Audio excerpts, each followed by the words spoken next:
why the body's understanding of birding begins not in theory, but in repeated contact with what must actually be carried, held, lifted, or resisted.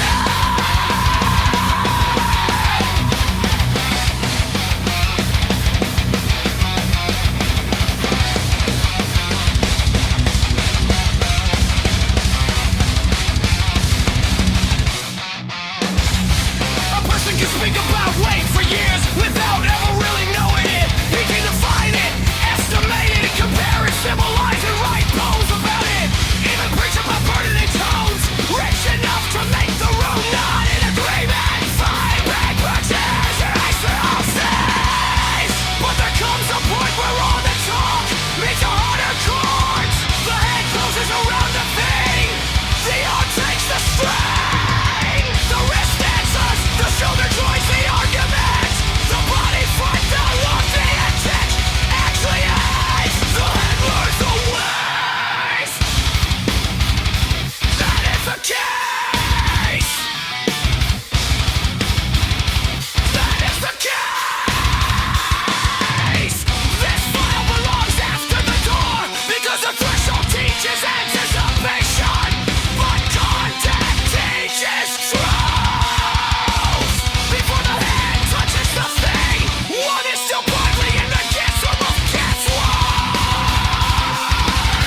Even good guesswork is guesswork.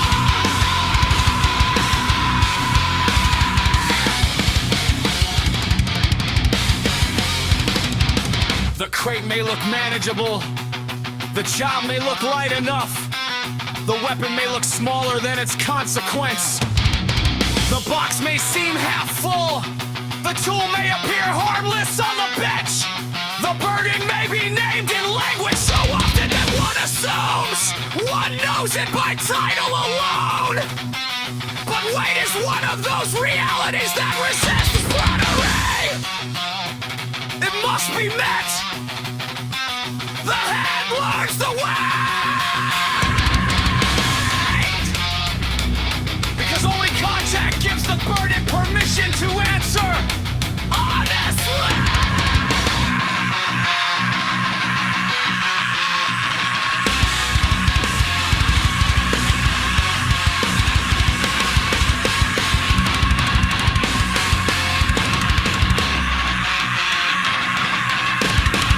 This is why bothering no words remains so stubbornly superior and certain the less. The mind in focus, the body attuned action.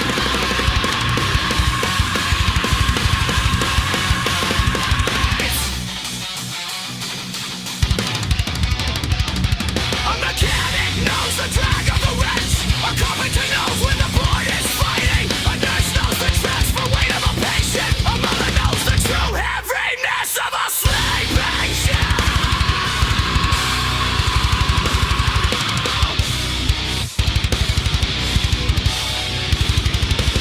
A laborer knows what the sack is before the back joins in. A musician knows how an act sits in the left hand. A fighter knows the weight of his own victory. It's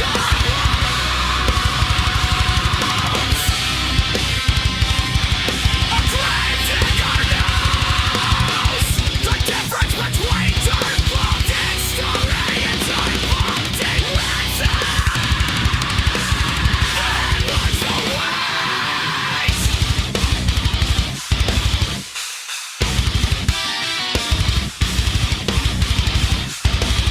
The hand learns the ways.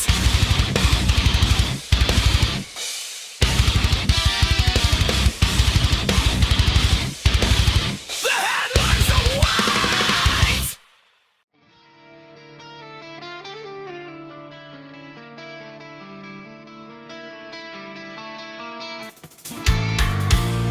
Weight is one of the great correctives to imagination. Not because imagination is worthless, but because imagination likes approximation and weight demands terms.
and cheap. They say, just leave, just endure, just forgive, just forgive, just tell the truth, just work harder, just work out for yourself. As though the human burdens those phrases name were as easy to lift as a dry, empty box. Often what they lack is not opinion but felt resistance. The hand has not yet been educated by the actual load. And without that education, speech tends toward insult.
Develops a different mouth about it.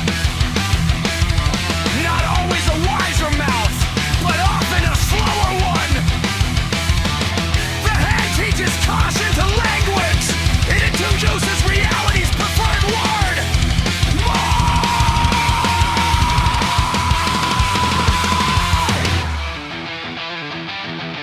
More strain than you expected.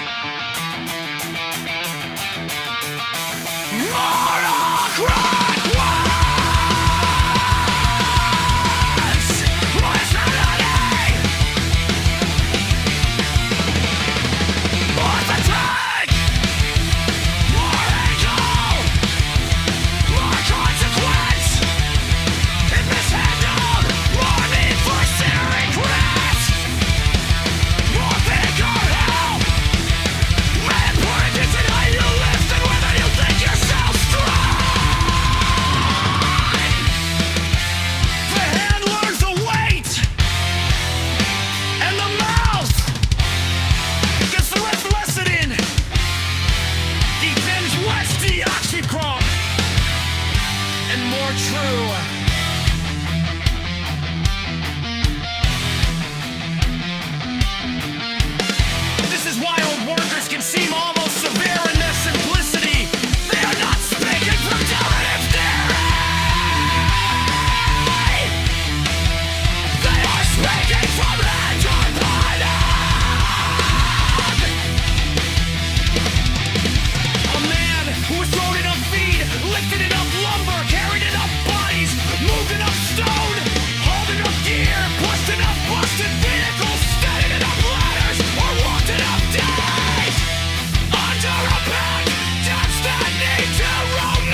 When two men can carry what one proud fool will ruin himself trying to prove alone. The hand taught him.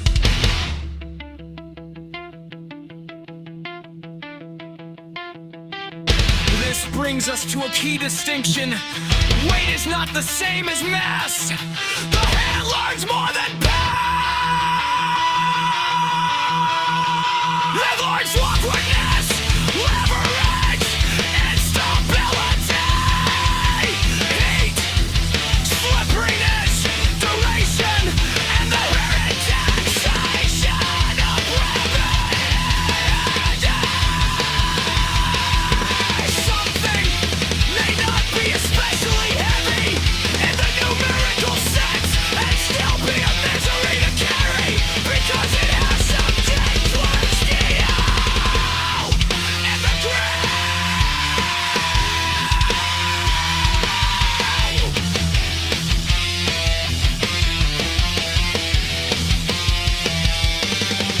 A sentence can be like that. A grief can be like that. A responsibility can be like that. A relationship can be like that. Weight, as lived by the head, includes geometry.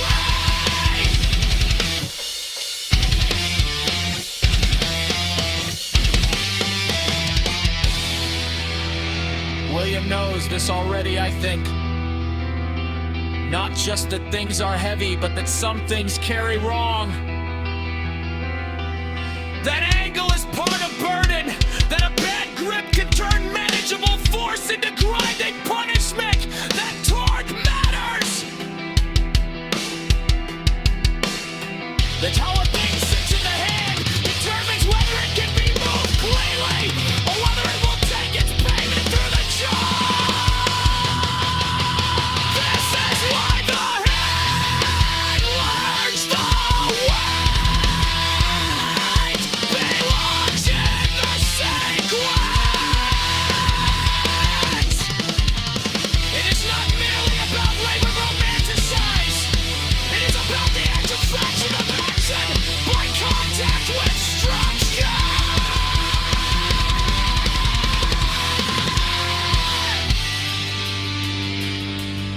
The hand learns the weight because the hand is the first treaty between intention and resistance.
becomes a site of correction.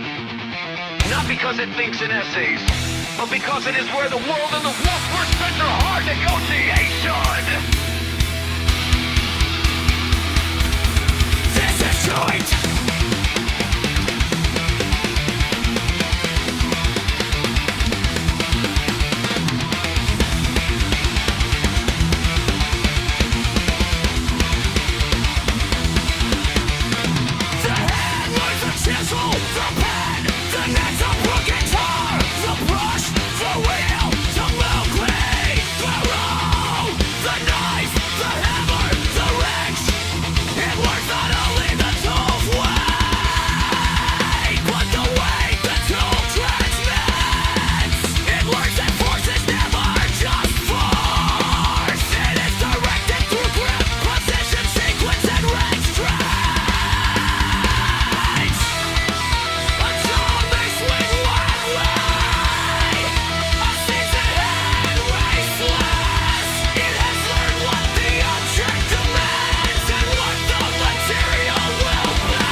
Says the hand is an emphasis.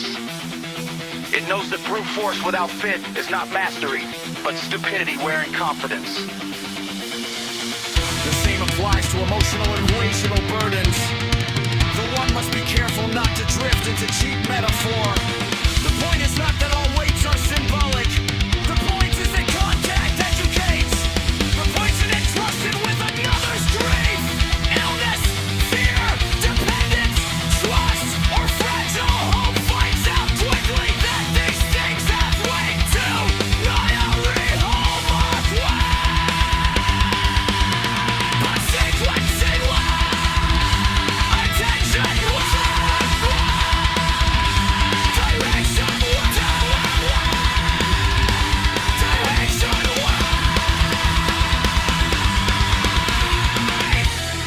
And again, people who have not carried such things often speak too brightly about them. Their hands have not learned the burden, so they confuse naming with lifting. There is another cruelty with mention.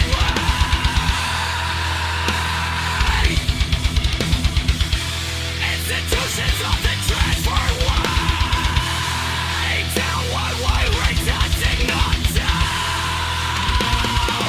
They speak in clean abstractions, policy, adjustment, transition, efficiency, necessary step. While the actual load is borne by hand somewhere else, workers carry it, slamming aids carry it, patients carry it, teachers carry it, nurses carry it. Small people carry big people's decisions. The headlines, the weight of the fully official memo of this there was an This is one reason bodily knowledge so often mistrust administrative language. The head knows when a thing was restructured by a heaven-born burden. Sun made we place into the human brain.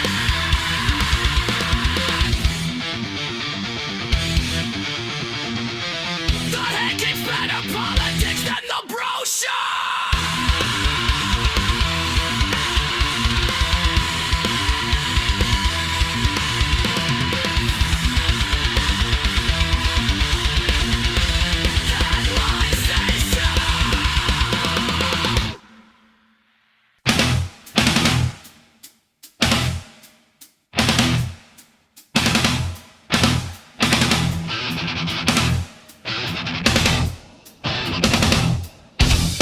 Cast file can argue that the body keeps the minutes. This file says the hand keeps another kind of record, burdened by contact. It remembers the wrenching turn that almost went wrong, the hot pan, the loaded box that lied with its size, the recoil, the tremor after carrying too long, the ache of holding something steady that kept trying to become disaster. The hand knows things the tongue will later summarize badly. This is why one can sometimes watch a person pick up an object and know immediately whether he has done this kind of work before. The hand introduces him, not his resume, not as a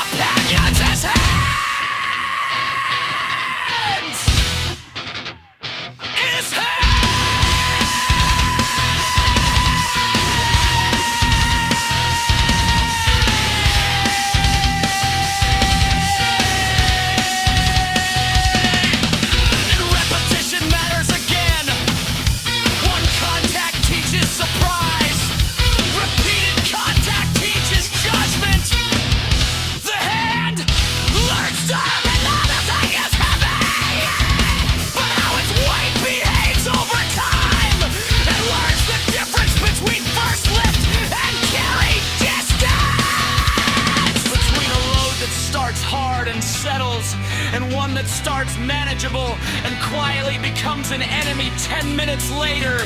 Between what can be caught and what must be let fall. Between what can be born alone and what will make a liar of pride. This is mature knowledge. It saves backs, rests, marriages, crews, time and truth.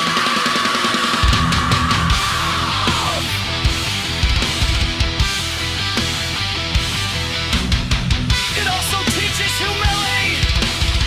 It also teaches humility. A person who respects weight stops making so many glamorous promises.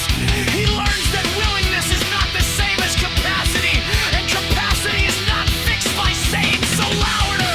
He learns that some things require preparation before touch. Some require tools, some require another set of hands, some require it to do to pick them up at all.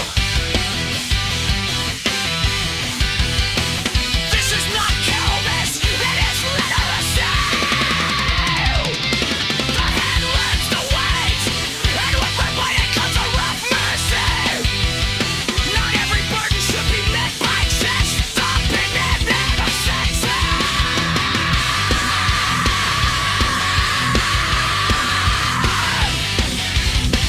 This is one reason good craftsmen look cold. They are not guessing in public. Their hands have been taught. They know where the burden will shift, where the edge will roll, where the material will fight, where the load will punish vanity. They have a feel for it. Feel is not magic. It is compressed memory and repeated content. Another phrase device, but written into muscle and bone instead of sentence.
Somebody has to meet force honestly.